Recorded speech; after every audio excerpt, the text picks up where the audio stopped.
Tous ceux qui sont sortis, qui ont tout cassé, qui ont tout brûlé, ces jeunes-là, la mort de Naël, qu'Allah lui fasse miséricorde, les a révoltés.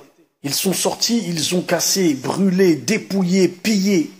Par contre, quand il voit sa mère faire des heures de ménage, ne pas s'en sortir parce que le père n'est pas là, et que lui, il fait des bêtises, qu'il lui ramène des problèmes en plus avec la police, la justice, etc., que certains d'entre eux parlent mal à leur mère, les insultent, ne leur obéissent pas, leur rajoutent des soucis. Parfois ils ne rentrent pas de la nuit, la maman ne dort pas. Par contre, là, ça ne te révolte pas. وَاعْبُدُوا اللَّهَ وَلَا تُشْرِكُوا بِهِ شَيْئًا وَبِالْوَالِدَيْنِ إِحْسَانًا وَبِذِي الْقُرْبَى وَالْيَتَامَى وَالْمَسَاكِينِ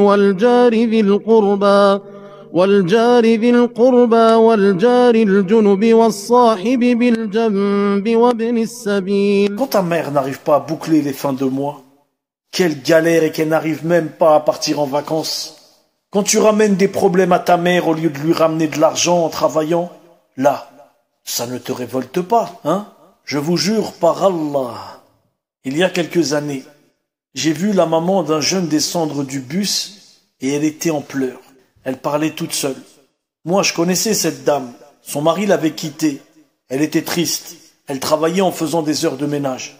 Et ses enfants ne faisaient que lui ramener des problèmes. Que des problèmes avec la justice, etc.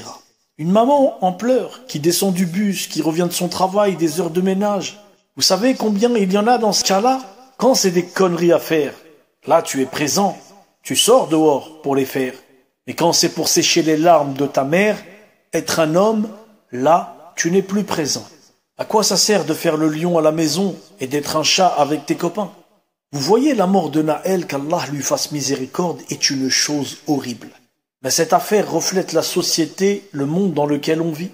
Plus on avance vers la fin des temps, et plus rien n'est à sa place. Tout part dans tous les sens. La haine, la rage, la méchanceté montent en flèche. C'est ça, moi, qui m'a dérangé aussi pendant ces événements. C'est de voir tous ces petits, soi-disant révoltés, pour une injustice, alors que eux-mêmes, ils font la plus grosse injustice envers leur mère parfois. وَاعْبُدُوا اللَّهَ وَلَا تُشْرِكُوا بِهِ شَيْئًا وَبِالْوَالِدَيْنِ إِحْسَانًا وَبِذِي الْقُرْبَى وَالْيَتَامَى وَالْمَسَاكِينِ والجار ذي القربى والجار الجنب والصاحب بالجنب وابن السبيل. Il ne lui obéit pas, il ne lui fait que des problèmes. Et ensuite, il va jouer le justicier dehors, en brûlant les voitures des gens qui vont travailler, des étrangers comme lui, des ouvriers, tous les petits jeunes que vous avez vus dehors. Vous croyez que c'est pour la mort de Naël qu'Allah lui fasse miséricorde?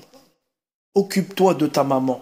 Tu sais la mort de Naël, qu'Allah lui fasse miséricorde. Est-ce que tu sais combien de milliers, voire combien de millions de gens ont fait des invocations pour lui? Il y a des gens même qui étaient devant la Kaaba, à la Mecque, qui ont invoqué pour lui. Sa mère a eu une cagnotte de plus de 400 000 euros. Est-ce que tu penses que Naël maintenant est le plus malheureux? Inch'Allah que non. Toi, quand tu vas mourir, est-ce que tu vas recevoir ne serait-ce qu'une dizaine d'invocations de la part des croyants? Lui, il en a reçu des milliers, voire des millions. Son affaire a fait le tour du monde. Les musulmans du monde entier ont entendu parler de cette affaire. Il y a un frère qui a fait une vidéo en direct de la Kaaba et qui a dit « Je fais, regardez, des invocations pour Naël, qu'Allah lui fasse miséricorde. » Tu as vu depuis le début de mon discours combien de fois j'ai dit qu'Allah lui fasse miséricorde? Ça, c'est une miséricorde de la part d'Allah Azza wa Jal. Il est parti, certes, mais on espère qu'il est dans une très très bonne position, bi'idnillah.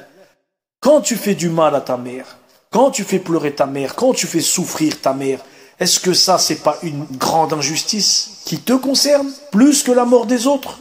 Ça te concerne aussi quand c'est une injustice dans le monde. Mais toi, est-ce que tu n'es pas le premier à faire des injustices à ta mère? Est-ce que nous, on ne devrait pas faire une manifestation contre toi pour ce que tu lui fais subir? وَاعْبُدُوا اللَّهَ وَلَا تُشْرِكُوا بِهِ شَيْئًا وبالوالدين إحسانا وبذي القربى واليتامى والمساكين والجار ذي القربى والجار الجنب والصاحب بالجنب وابن السبيل. Faites écouter ce discours aux jeunes. Montrez-leur la réalité en face. Quand tu ne vas pas à l'école, quand tu fumes de la drogue, quand tu traînes avec tes copains et que tu fais plein de bêtises, quand tu ramènes des problèmes à ta mère alors qu'elle en a déjà, est-ce que ça c'est pas de l'injustice? Donc avant de jouer le justicier, fais le super-héros avec ta mère, fais-lui plaisir, fais-la sourire, ramène-lui un diplôme, va travailler, aide-la à payer le loyer, aide-la à partir en vacances en travaillant. Ça c'est être un héros, un justicier. Si tu es injuste envers ta mère, pourquoi tu vas faire le justicier avec les autres? Qu'Allah nous aide, qu'Allah nous vienne en aide.